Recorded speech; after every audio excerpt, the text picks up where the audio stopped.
Io ho fatto 23.000 chilometri solo con la mia macchina, abbiamo ricevuto 23.000 euro di donazioni, è stato praticamente una campagna da 1 euro al chilometro.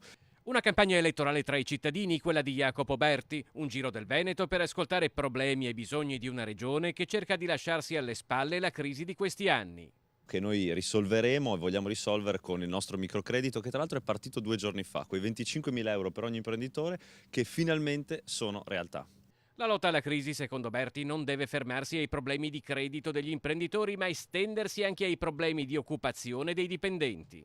Iniziare subito la discussione per il reddito di cittadinanza, quei 780 euro per ogni persona, vuol dire anche che le pensioni minime verranno portate a 780 euro, unite alla dignità del lavoro. Infatti, oltre a ricevere i 780 euro, uno riceverà anche 3 offerte di lavoro che gli daranno modo di rientrare all'interno del ciclo produttivo.